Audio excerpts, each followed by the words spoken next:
take This the conference time will now be to, recorded. please take a minute to, of course, mute your cell phones and mute yourselves on this GoToMeetings forum. Also, if you can take a moment just to turn off your cameras while the presentations are underway. That really helps everyone with bandwidth and getting the very best experience that they can. When we come to the discussion period, you can all unmute yourselves, you can switch on your cameras, and we'll be glad to see your faces and enjoy yourselves at that time. I've also learned that it's really for the best experience if you use the tab in the banner, which is running at the top of your screen, that there's various options for the cameras. And if you take the time to change it to who's talking, the person that's speaking will be front and center on your screen. So I've found that to be a really useful tool myself for getting the very best of experiences. So I have with me Julia Schwartz, who's the president of the Newfoundland and Labrador Association of Professional Planners. And Julia has the privilege of introducing our minister. Thank you very much, Elaine. Welcome to the Honorable Crystalline Howell, the Minister of Municipal and Provincial Affairs. Crystalline Howell was born and raised on the Northern Peninsula and has lived in the district of St. Barb, L'Anse aux Meadows through her life, with the exception of her time attending Memorial University in St. John's. In 2011, she graduated from Memorial School of Nursing with the Bachelor of Nursing degree. She is currently working on completion of the Masters of Nursing program. In 2015, Ms. Howell put forward a successful bid in a by-election in St. Anthony. Learning from experienced members of the council team and realizing she could facilitate meaningful changes for the people of the town inspired her to run again in 2017 when she became the Deputy Mayor of St. Anthony. In 2019, she made history when she was appointed the first female mayor of St. Anthony. In March 2021, she was elected to the House of Assembly, representing the district of St. Barb, L'Anse aux Meadows, and on April 8, 2021, she was appointed as Minister of Municipal and Provincial Affairs and Registrar General. Minister Howell has been an active community volunteer as a Girl Guide leader, a youth advocate, a swim team coach, and a Boys and Girls Club board member. Welcome to Minister Howell.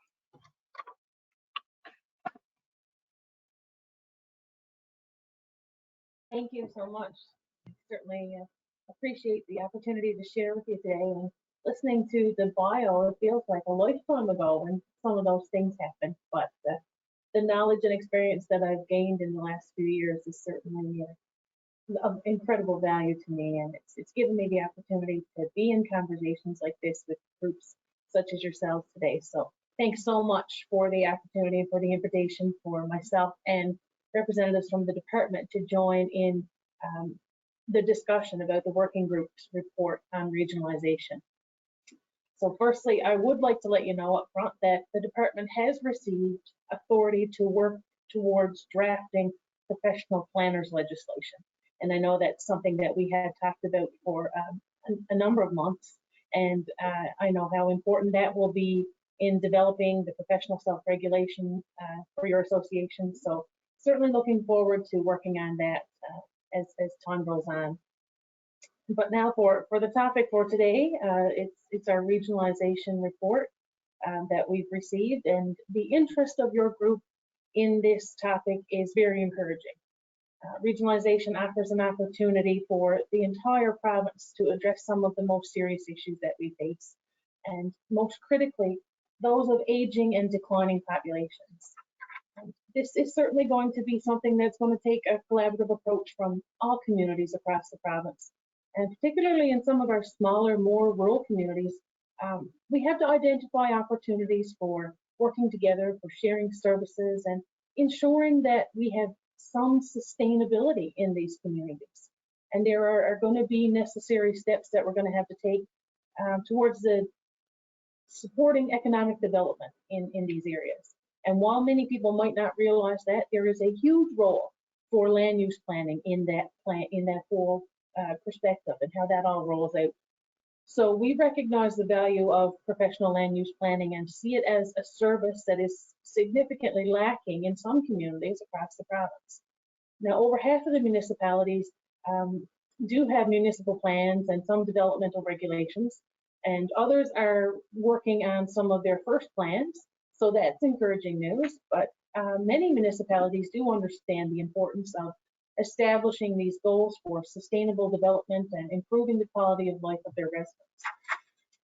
Planning is essential to attracting industry, for residents, for bringing professionals to communities. So it's all part of achieving this vibrant, sustainable rural Newfoundland perspective that we're looking at here. And even in our larger centers, it is a significant role.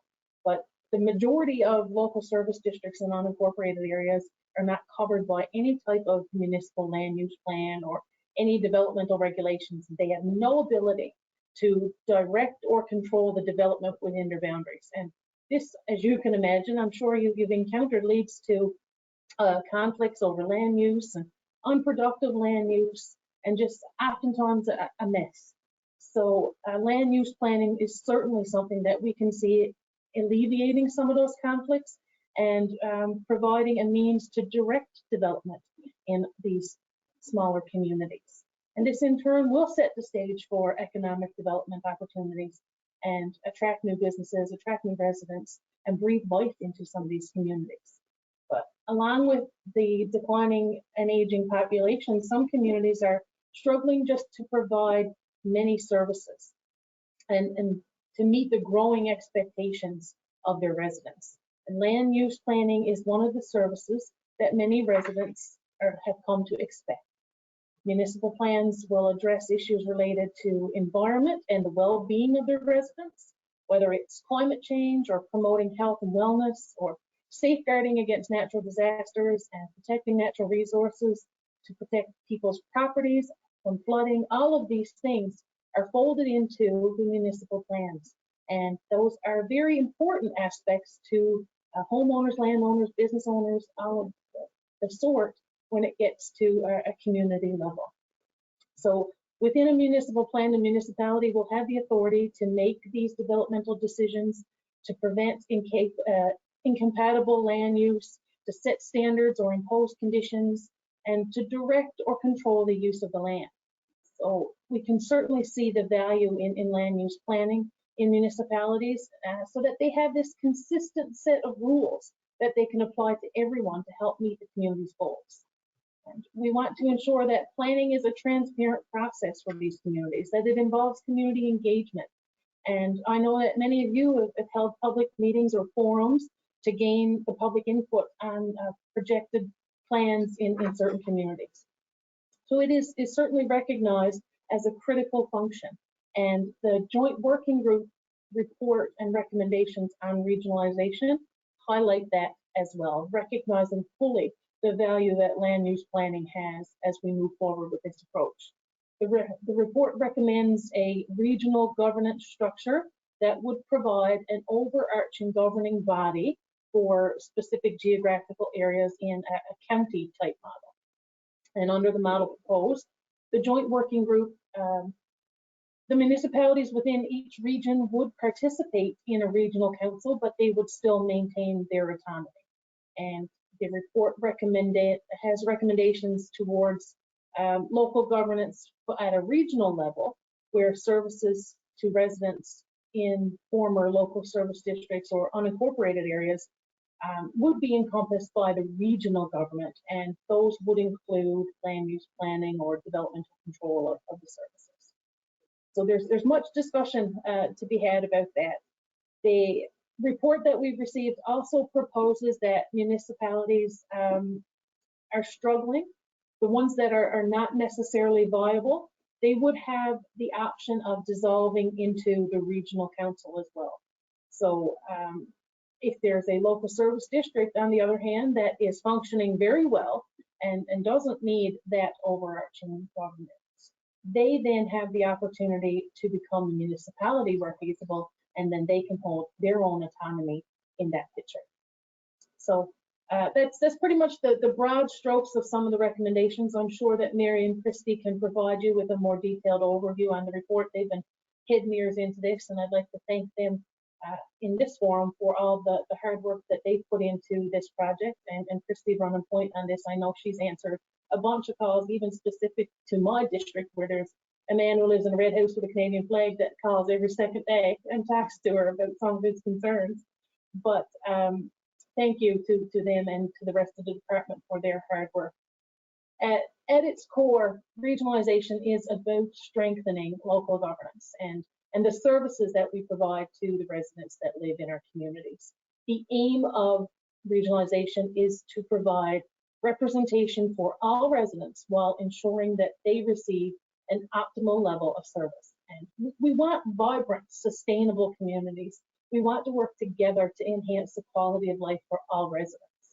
So in addition to access to land use planning and economic development opportunities, there will be many benefits to regionalization in terms of bylaw enforcement and emergency planning, potentially fire services, infrastructure planning and maintenance, including water systems. And we had the opportunity to chat with water operators yesterday and realized how their regional approach is benefiting communities all across the province. We hope that regionalization will go a long ways in alleviating some of the administrative burdens that fall to some administrators in these smaller communities. And the stress and the worry on councils and committees that are mostly made up of volunteers. So we want to move forward in a fashion that gives everybody a more sustainable balance when we're approaching those things. So right now the department is conducting a thorough review and analysis of the report and recommendations. And as we move through our review, we're going to be focused on the goal of ensuring that our approach and any model that will be considered will meet the needs of the residents and certainly reflect the different regions of the province and the diversity that exists all across Newfoundland and Labrador. So that's my piece for today. Thank you so much for having me as part of your discussion. Enjoy your Planner's Plate session, and thank you again for the work you do and for the opportunity to join you today. Thank you, Minister Howell. Very much enjoyed your presentation and the overview that you provided. And over the last year, you and the Newfoundland Labrador Association of Professional Planners have really established a great working relationship. And we're so pleased about the open rapport and on matters regionalization and the title legislation. Really lovely to hear that today.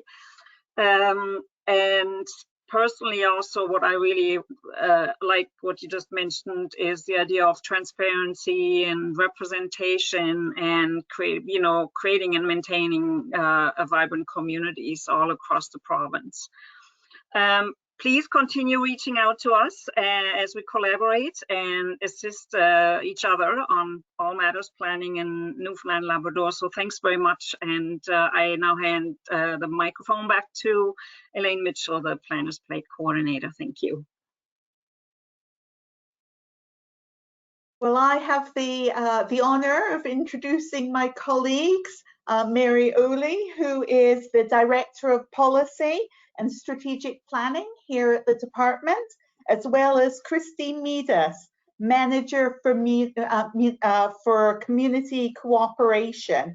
And they're going to be presenting in more detail about the joint working group report and the recommendations and the next steps forward.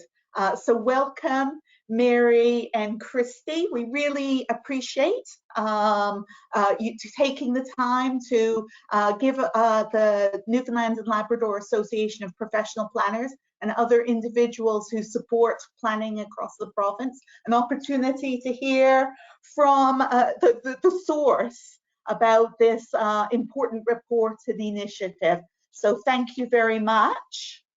Just for the participants, if you want to feed your questions in during Mary and Christie's presentation through the chat function, I'll moderate those. We'll have a discussion period at the end, and at which point you can all switch on your mics and switch on your cameras and feel free to start asking questions to Christy and Mary. And I'll try and moderate that discussion at the end of our presentation. So thanks very much, Christy and Mary, for joining us, and I'll turn it over to you.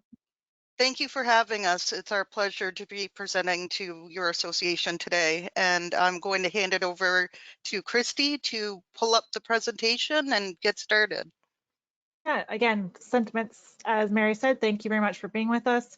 Both Mary and I were members of the Joint Working Group Committee, and we're really happy to be able to share with you kind of a high level of what it was that's in the report. For those of you who haven't had a chance to read the report in full, the report can be found on our departmental webpage, and I'll ask perhaps after the presentation that Elaine circulate that.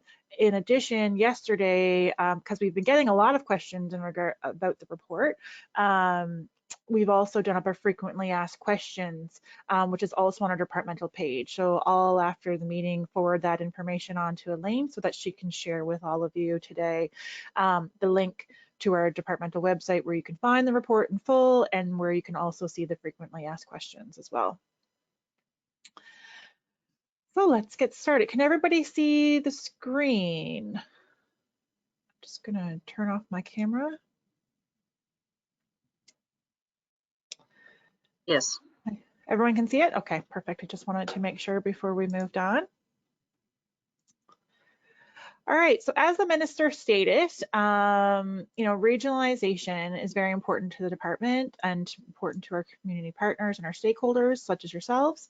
Regionalization is very broad, and there's a large spectrum in which regionalization can be found and different components to it. But for local governance, as the minister mentioned, our purpose that we're looking at it for regionalization for our sector is our main goal is to help build and support healthy, sustainable communities, and as a result, contribute to a prosperous province for all Newfoundland and Labradorians.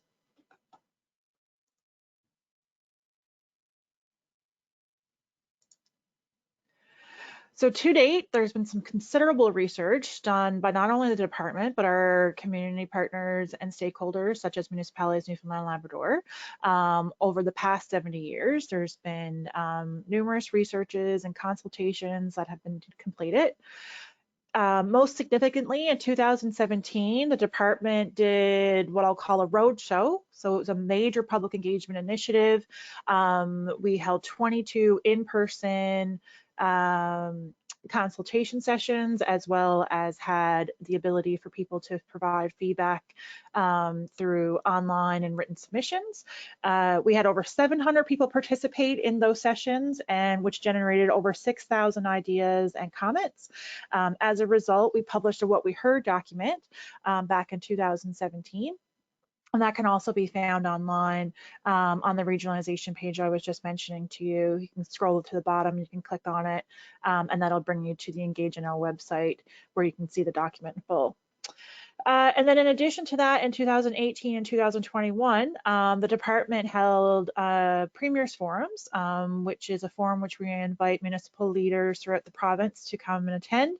And we focused on regionalization and fleshed out potential models with the community leaders and some feedback that we'd received from the What We Heard report, just tried to build on that presentation. So build on that consultation process. So the Joint Working Group report and recommendation. So some of you might be asking, what is this Joint Working Group? Well, it was established in November 2020. Municipalities, Newfoundland and Labrador reached out to the minister to re-engage the discussions on regionalization. So the minister at that point appointed a working group committee that included key partners from Municipalities, Newfoundland and Labrador, as well as the Professional Municipal Administrators Association, and representatives from the department. So from the department, myself and Mary sat on the group, as well as our Assistant Deputy Minister, Brian Hanlon. The mandate of the group was to build on the results of the 2017 consultation and the research that had been completed up to date, and to make recommendations to the minister for a plan forward. So the group was did some considerable work, and we presented the report to the minister on February 2nd of this year. So the Joint Working Group efforts, so they strive to identify and recommend a regional governance structure model that provided voice for all residents while ensuring that residents receive an optimal level of service. There was many models to sift through, and a lot of research that was done. We consulted with regionalization experts from across Canada. So we spoke with professors from various universities. We did some online questionnaires. You'll see here, we surveyed municipalities, joint councils, and residents living in local service districts and unincorporated areas through various surveys. MNL assisted us with surveying their membership and the joint councils, and then the department held on the Engage NL website an online questionnaire and feedback, trying to generate some feedback for those living in local service districts and unincorporated areas. We also sent out a call for submissions to several stakeholders, including the Newfoundland Labrador Association of Professional Planners, and we were very happy that your organization did submit some feedback to us, which was all considered in the development of the report.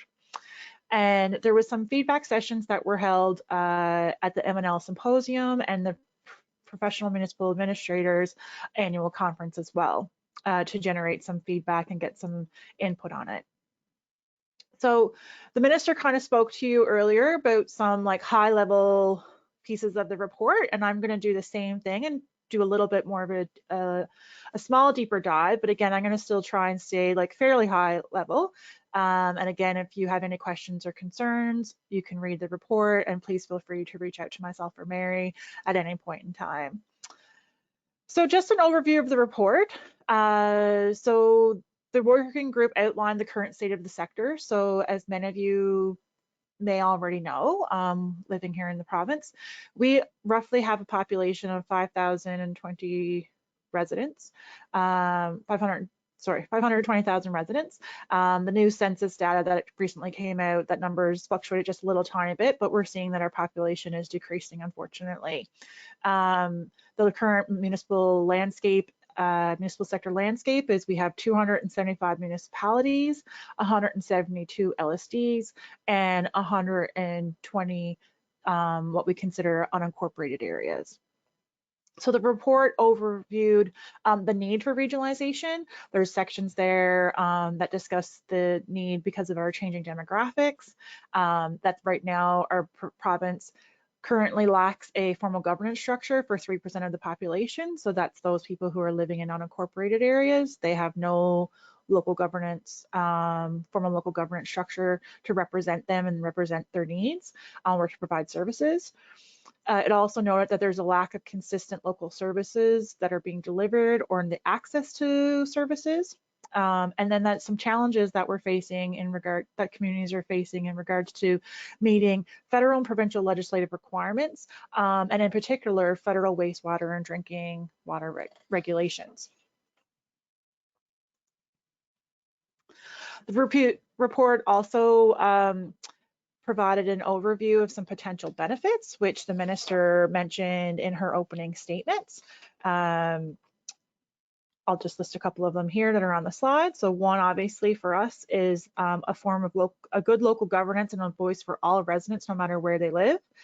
to ensure that better and more efficient local services and a professionalized delivery and the ability to deliver those services at appropriate economies of scale, more transparent and accountable municipal governments, and better integrated land use planning, which is one of the significant things that have come out of the report. Increased potential for successful regional economic development opportunities. Some other benefits included increased community cooperation and collaboration, which we'd like to see, fair and equitable taxation, improved administrative and operational capacity, also the opportunity to attract and welcome new residents, professionals, and tourists to rural regions of the province, and increase social and cultural diversity. And also regionalization could better help, could assist with better health outcomes and increase the ability to achieve age-friendly communities rather easily, easier. So the model that was proposed by the Joint Working Group, excuse me, as the minister said, was a county structure model. So the proposed model suggests that the province be divided into a minimum of 20 to 25 regional boundaries, which encompass a population of 5,000 to 50,000 residents and have a minimum tax base of 200 million. So as the minister stated earlier, the report recommends that all LSDs and unincorporated areas are absorbed into the new regional structure. However, strong LSDs could potentially be assessed for incorporations to become municipalities. Incorporated municipalities, as the minister said, would maintain the autonomy but has the option to dissolving into the region. And large viable municipalities will be impacted to a lesser degree, with some exemptions considered for some, such as the Northeast Avalon communities. Mary, is there anything I'm missing here to mention in regards to that? Would you like to add anything here? Labrador is also going to be given special consideration, again, because of the geography and the various Inuit community governments there. We should also mention, I don't think we've mentioned it yet, but all of this is from the Joint Working Group. Government is reviewing the report and recommendations. These are not the recommendations of government. Even though, you know, we did participate actively in the working group. Government is examining all of the recommendations to come up with a really fulsome plan moving forward.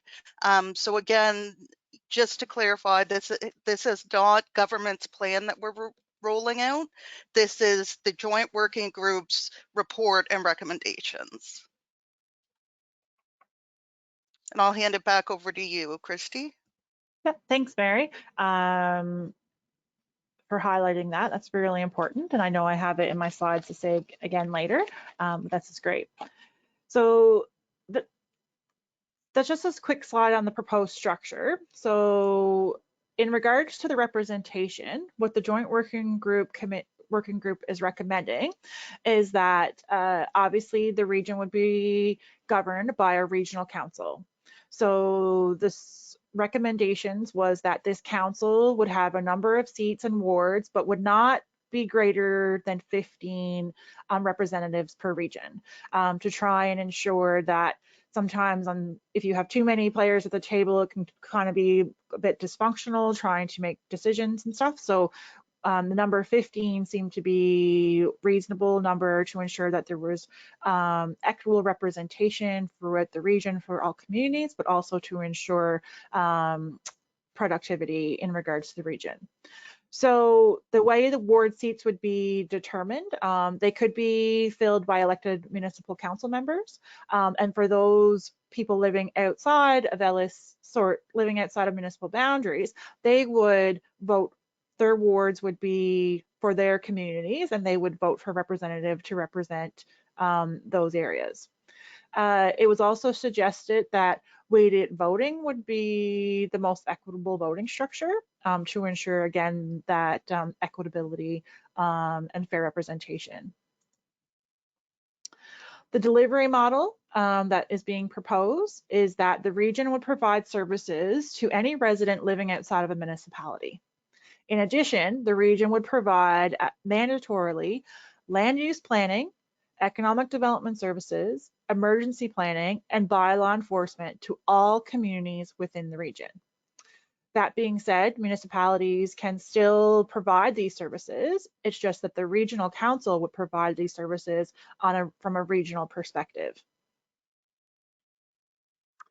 Regions also could deliver other services. However, that would have to be agreed upon by all the representatives and all the communities who sit in that region. And there would be opportunity for potentially the province or a large municipality to provide services to the region, and it would be set up that the region would contract those services to the larger municipality. For example, say fire services. Potentially the region could contract municipal A if they already have the ability and capability to provide those services outside the municipal boundary at a fee for service. Is there anything, Mary, that you wanted to add to that? Oh, you're muted, Mary. No, but we did have a question about what I meant by special consideration for Labrador. Well, we don't know exactly how this will work in Labrador. There are areas such as the Straits where it might work to put a county model in. However, when you look at, say, Lab City and Wabush, does it really make sense to have a county over two municipalities? And again, and Christy's going to address this, special consideration has to be given to all of the Inuit community governments as well, to see whether or not they're interested in participating in any way, shape, or form, including potentially contracting for services from the region. And if that doesn't answer your question, then we can chat more at the end of the presentation. Thanks, Sheila, for that great question. And thank you, Mary, for providing that response. All right, so I'll just go to the next slide. So let's see, I'm having a bit of a delay with my slides when I click it. Okay, so the proposed finances. So the joint working group recommends that the region would have the taxation authority to charge property tax for properties that are currently in LSDs and UIAs.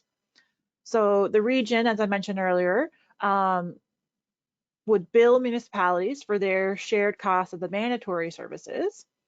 However, residents of municipalities would continue to pay their taxes to their local municipal council. So there would be no double taxation. And again, the region would be able to would have the ability or be given the ability to charge user fees for services and municipalities that are provided to municipalities, LSDs and UIAs outside of the mandatory services. One of the other things that it was recommended by the joint working group is that all properties in region be assessed by the municipal assessment agency to determine their assessed value, and that the region not only would have the authority to tax, but they would also be given the authority to determine the mill rates for the area in the region outside of the municipal boundaries. Another big key thing that the joint working group recommended was that provincial government should fund this initial startup costs for initiating the regional structure and forming the regional structure and the regional council, and maybe the first few years until the regional structure is well put in place. So because there will be some significant costs and a lot of detail that would need to be worked out there. So that was one of the recommendations that was put forward. There was some special considerations, which we've already kind of discussed. So joint working group saw the need, obviously, we've talked about Labrador and the Indigenous communities and governments, but also consideration for the Northeast Avalon, given that, you know, the Northeast Avalon currently has a very large urban population. There's already some regional aspects happening here. And also special consideration potentially be given to large urban municipalities that have a population of more than 11,000 residents. So I think there's 7 municipalities in the province who have over 11,000 residents in total. Because regionalization may look a little bit different to them. And so we're not saying they wouldn't be required to be part of the region. The working group just said that we need to give some special consideration. Maybe the evaluation on how that would look and feel might be a little different there than it would be in more of a rural area of the province. And Mary already spoke on how the Indigenous communities, consultation needs to be had with them, and how if regionalization does happen, how they see themselves in regionalization and how they want to participate in that as that rolls out. So I think this might be one of my last slides. So moving forward, as Mary highlighted and the minister as well, right now the report was delivered to the minister on February 2nd, and government is now conducting a thorough analysis of the recommendations with a goal of finalizing the plan in the future.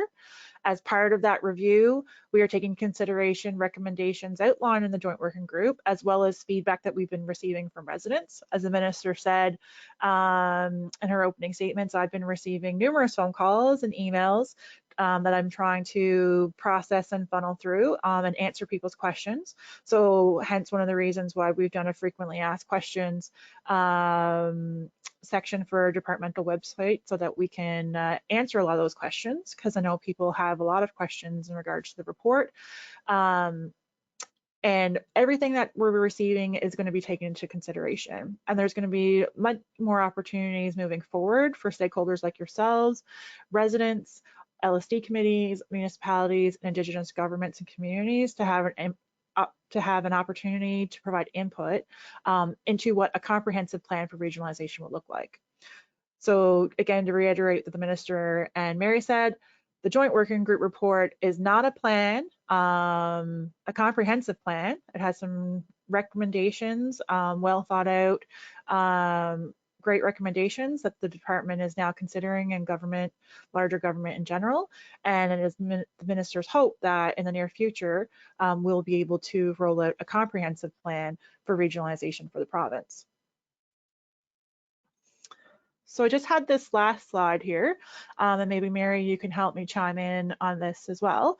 We wanted to try to provide prevent potential regionalization impacts to planning and to yourselves, planners, and the profession. I think obviously comes out of the presentation that if regionalization happens and if the recommendations from this report or some of them are implemented, one of the main things that we're looking at and that will impact the profession is that there will be a consistent integrated planning approach for the entire province, and with hopes potential for standard regulations across all.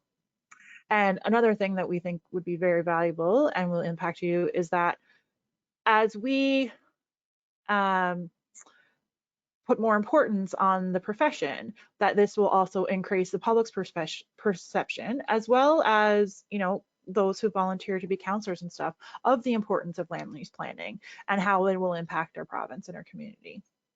And just from a little more detailed perspective, if we move forward with the recommendations and the region is an actual level of government, when we talk about regional plans like NEAR and the Humber Valley Regional Plan, those would no longer have to be adopted and administered by the minister.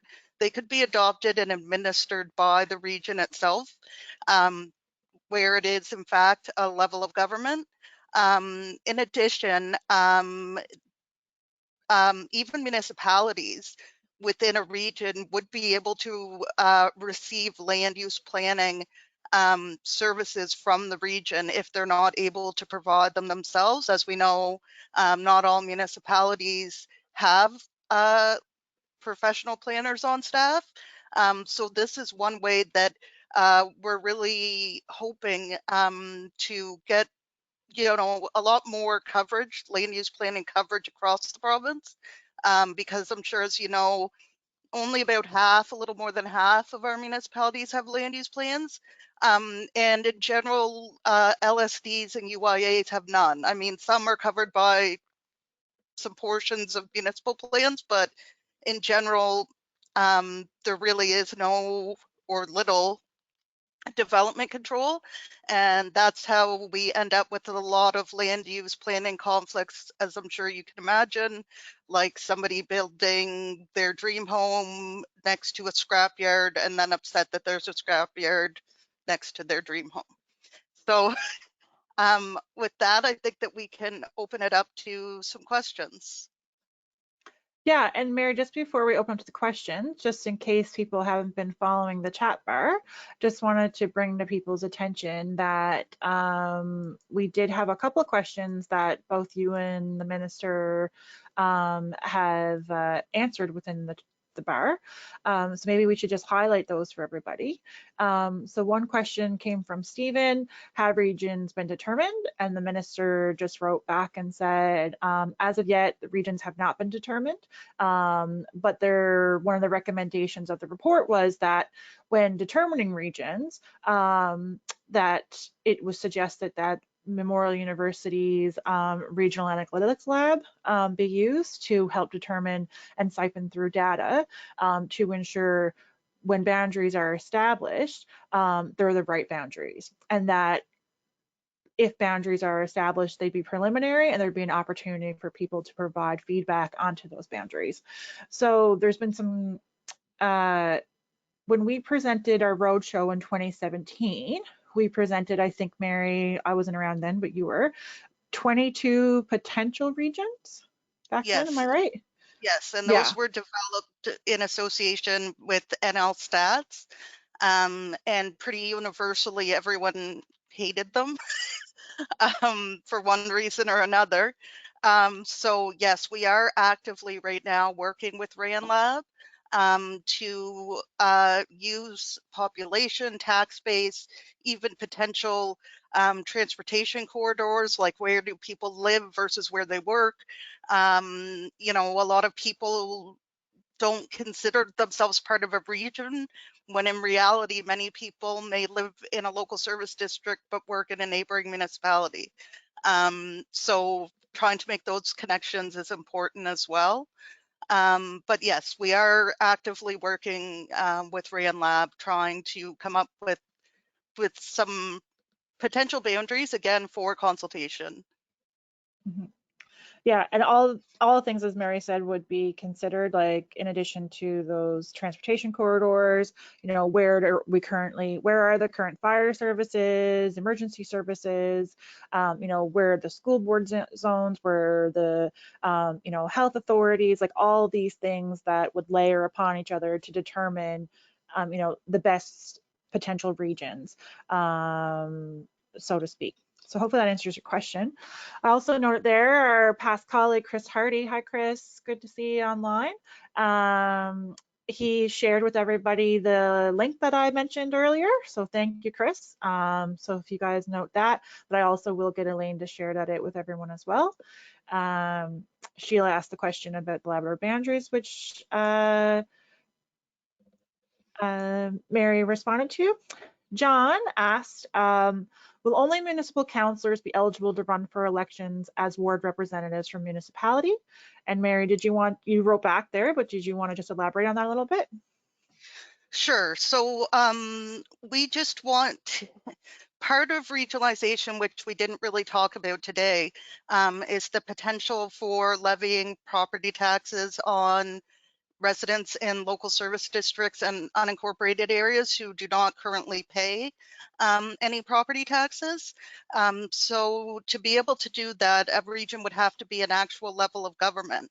And so we're working to determine, with our solicitors at Justice and Public Safety, whether municipalities in a region could get together and sort of self-select or elect from amongst themselves their representatives, or whether an entire region would be covered by wards and anybody could run. So, you might not necessarily have a representative from each council on the regional council. And again, and just to reiterate what Mary and the minister said earlier, the recommendations are the recommendations of the joint working group. It's not necessarily what will be implemented in the comprehensive plan when that's rolled out. So these are just options that are being presented. And without a doubt, land use planners are fully aware of all the complexities of working within the province and development within the province. So I think you might expect some tricky questions from this audience. So as we move forward, and I think Christy, there's a couple more questions there. Yeah, we've got a couple more questions coming in. And I think that this question from Dennis is really one that we're seeing represented quite a bit in the media, which is about residents such as those in unincorporated areas who consider themselves to be fully self-sufficient in terms of services and perhaps as a philosophy. So yes, that is a concern. The minister has met with several local service districts to discuss some of these issues. What we have to do for some of them is present to them the facts that they may not actually be paying for all the services they're receiving, especially road maintenance, snow clearing, all of that kind of stuff. In addition, there are benefits for them.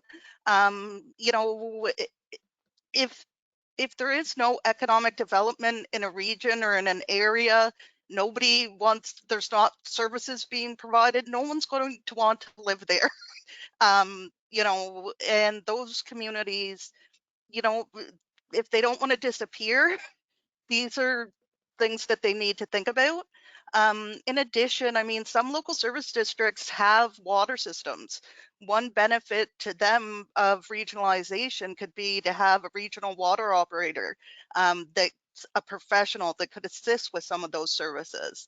Some will never come to accept that, that they should be paying any more than they are and that they are totally self-sufficient, but we are working to develop actual costs and benefits for them. I think it's important to note as well, Dennis, that what's being proposed by the joint working group is that the mandatory services that the region provide is land use planning, economic development, emergency planning, and bylaw enforcement. So what the joint working group is recommending is that the region itself would determine any other services that should be required on a regional level or in a regional approach. So I've had a lot of animal control. That's a big one. We have a lot of feral cat populations in the province, so that's one that's a benefit to them, right? I've had a lot of conversations with people who live in UIAs and who live in LSDs, who, have brought up the point, I live in a home, I have my own artesian well, I have my own septic system, we do not need town water. Well, as a region, that potentially in those communities wouldn't make sense to offer, sewer and water services to those residents because that's not the services that they need. So again, it would go back to the region to determine, what are the optimal services beyond the mandatory ones that could be offered in the region, and is there cost benefit to provide them as a region, and so to speak. So hopefully that answers your question. So just going to move on because we're already 25 after 1, and there's a nice few questions here. Lindsay has a question. Is the intent to have the professional planners work for the region to administer the regional plan? I Mary, think you I want to can answer take that? that one. Yeah, sure. So again, we're still exploring everything, but having land use planning as a mandatory service would, in my opinion, necessitate each region having a professional planner working for the region, not just for administering a regional plan, but providing land use planning services to former local service districts and unincorporated areas, as well as municipalities that may lack the capacity to provide that for themselves. So I hope that answers your question, Lindsay. All right, Brian had a question. Would delegation to regional land use planning impact provincial regulations, protections, for example, agricultural land protections, open space, industrial, etc.? So, so we don't intend to interfere at all. There's no intention, I guess I shouldn't say we, there's no intention to interfere at all at the local level for municipal land use plans.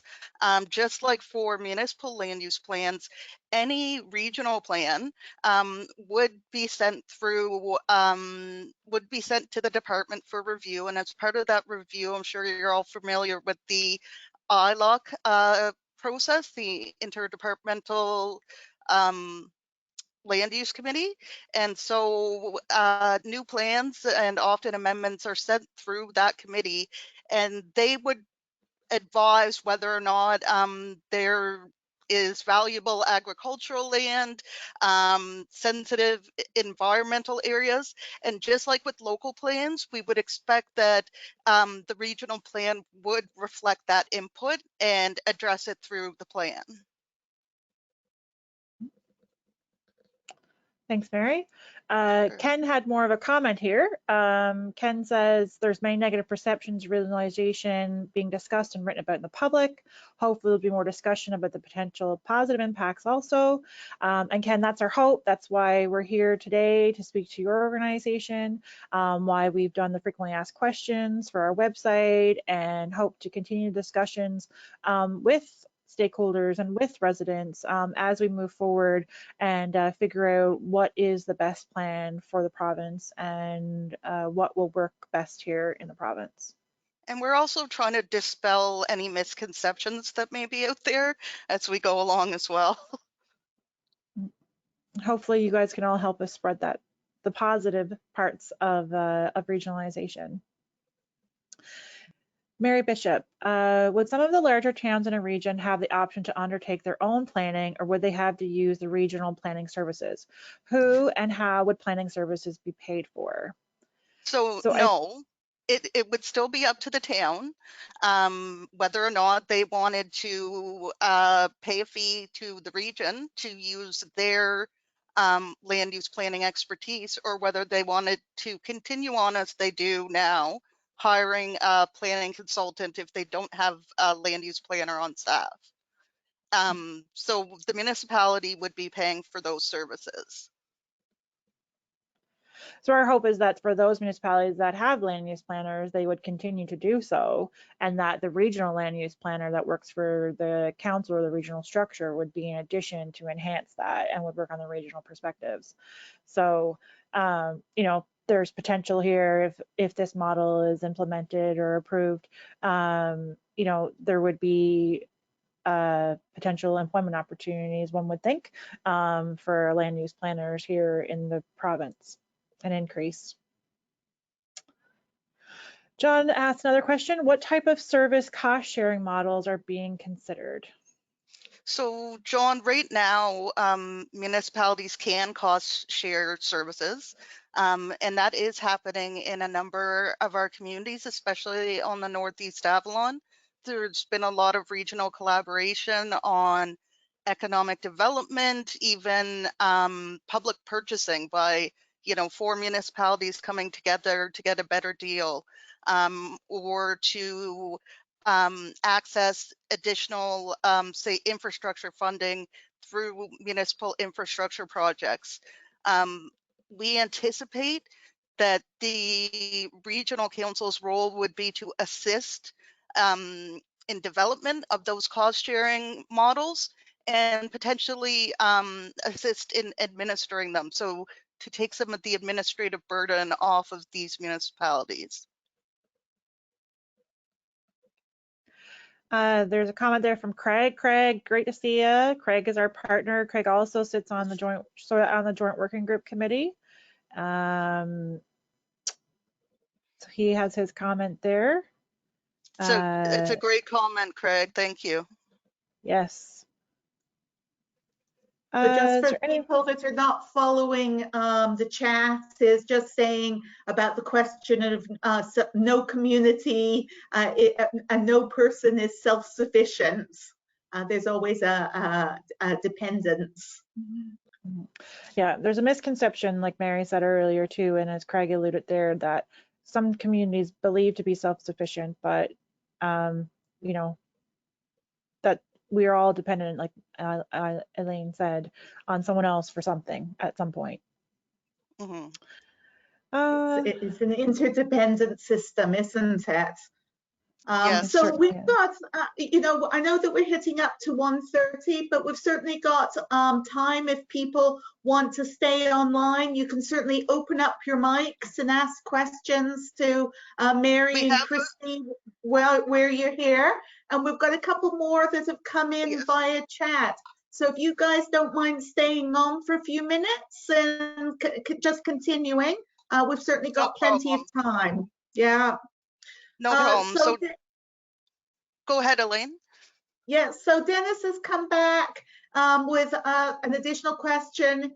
Is it the intent that local service districts would be dissolved once the region is established?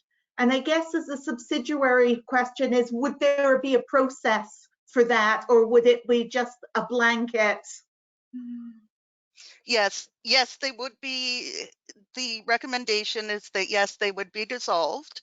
However, in the interim or even after, you know, regionalization occurs, if there is an LSD or a cluster of LSDs that could become incorporated as a viable, sustainable municipality, we consider those requests as well. Those requests would come in through the department and be assessed. Right now, feasibility studies are required to incorporate as a municipality.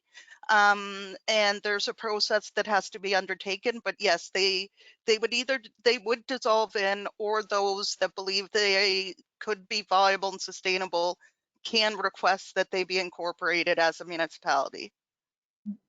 I just want to add to that though, Mary, the joint working group report, while the LSD committee and the services and would be dissolved into the regional council and they would have the authority, the community itself would still be a community. They would still have their community sign, their identity, you know, their volunteer organizations. So that would all remain intact. It's just that the services would then be coordinated and provided by the region versus by an LSD committee. That's a great point, Christy, and we should point out that the report recommends that we wouldn't remove any community names. Again, current unincorporated areas, current LSDs, even if they're dissolved, even if a municipality chose to dissolve into the region, they would retain their names. And again, we want them to retain their sense of community, their vibrant volunteer base, and all of that.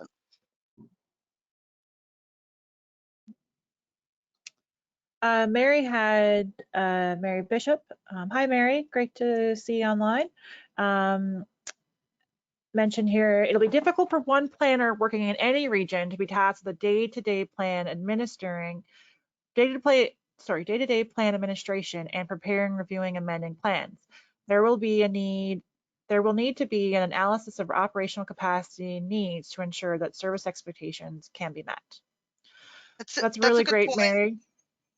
We're currently, you know, in the very, very early stages of doing some costing out of services, and so that's a very good point and something that we would need to consider moving forward.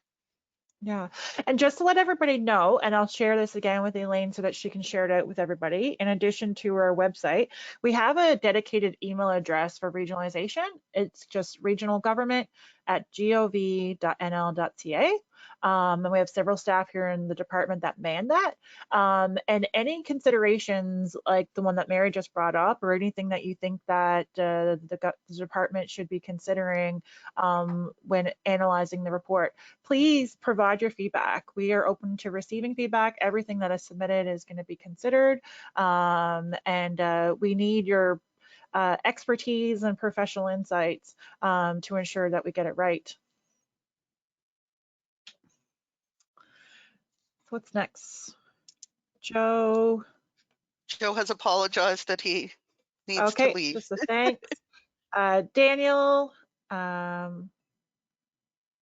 would regionalization mean for those employed by municipalities currently in planning and development departments, for example, what type of impact would you anticipate this would have on existing municipal staff levels and staffing requirements for large municipalities such as St. John's, Mount Pearl, CBS, et cetera? We anticipate that there would be no effect because they would continue,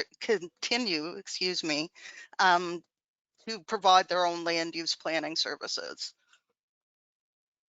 So there would be no impact. Every municipality that has a land use planner or land use planning on staff would absolutely continue to do so unless they chose not to. Like I said earlier, our hopes is that the demand will be higher for more land use planners at the end of the day, that the municipalities would maintain their staff, and then each region will hire a planner as well. And depending on the region and the size of the region, as Mary pointed out, may need more than one planner on staff. And I think Anna. following up, there's a comment from Anna Myers that builds on this. Christy, if you just want to scroll down a little bit, kind of talking about the same thing about planning staff and planners, especially the role of consulting planners. And municipalities, again, would absolutely have the option to continue with planning consultants. They would just have the additional option, if they so choose, to purchase that service from the region. But absolutely, planning consultants can continue their work. And no, municipal plans won't be merged into a regional plan. As I'm sure you're aware, there's sort of a hierarchy in land use planning where you have, well, some have provincial statements of interest or provincial planning legislation and guidelines, the regional plan, and then local municipal plans. It's the regional plan, in my view, would be intended to be a little bit broader, and then of course be reflected at the local level as well. We're just scrolling through some feedback from Craig again. Kim, our colleague Kim, thanks Kim for sharing that email address I just shared with everybody. I don't know if you beat me to it, and then I said it after we were, let's see, oh, whoops. John, I can see major benefits from regionalization in terms of improving services like economic development, land use planning, especially in professionalized infrastructure, maintenance, and water systems. Sheila, looking forward to the continued discussion. Craig, thanks Craig, and thanks for all your great input today and your comments and stuff. As Craig mentioned earlier in one of his comments, that we still have lots of discussion that needs to happen, and we're happy to engage with everybody. I think I got all the questions in the chat. Is there, oh, no, Donald, thanks, interesting topic. Unfortunately, I'm poor hearing communication. Okay, sorry. Julia, sounds like it'll be necessary to establish different models as to how each region can be serviced and managed. May want to develop some governance models or modular templates, option A, option B. We have acknowledged that one size won't fit all. And that the government's acknowledged that publicly, and the report acknowledges that yes, one size is not going to fit all. And we have actually previously consulted on various potential models. Regionalization exists on a spectrum in Canada, everything from basic service sharing all the way up to an actual level of government. So we did consult heavily in 2017, especially at the Premier's Forum on 3 different types of models. And the working group examined various different types of models, even in Europe. So yes, there are many different ways this can roll out. The joint working group also recommended, I didn't mention it in earlier slides, but that if we were to implement this model, a regional structure, a regional county, that a provisional committee be established with community stakeholders and municipalities to determine what the fine details of that model would look like for their region. So like how many ward seats would that region need? Who's going to sit on those ward seats? How will the wards be determined? What will the decision-making model be? So that was one of the recommendations that was also put forward, was that in order to ensure that there was, I guess, a grassroots level of consultation and that the model kind of be fine-tuned to every region, because what works, in Bay Roberts is probably not going to work in Port aux Basques or work in Harbor Breton, so that we would have the regional model in itself, but there would be opportunities to feed into that model and mold it best works for the communities that are within it. The report mentions and government recognizes that whatever we roll out has to be inherently flexible, so that it can address the different needs of different communities across the province. Are there any other questions? So I'm going to intervene and just do one more go around to see if there's any more questions from anyone or comments. There's certainly a lot of different perspectives on regionalization, and especially the planner's role and land use planning's role in this initiative. So I'm just going to feel free to unmute yourself, ask your questions. There's certainly some pros and cons that we've been hearing in the media, and also in this forum, even here today, we've certainly heard some concerns about creating another layer of bureaucracy. We've certainly heard from people concerned about, self-sufficiency and that kind of working in isolation, working as an island rather than a collective. So there's certainly a bit of feedback, and I'm sure you've heard all of this before, but if there's anything else from the group, we would welcome it.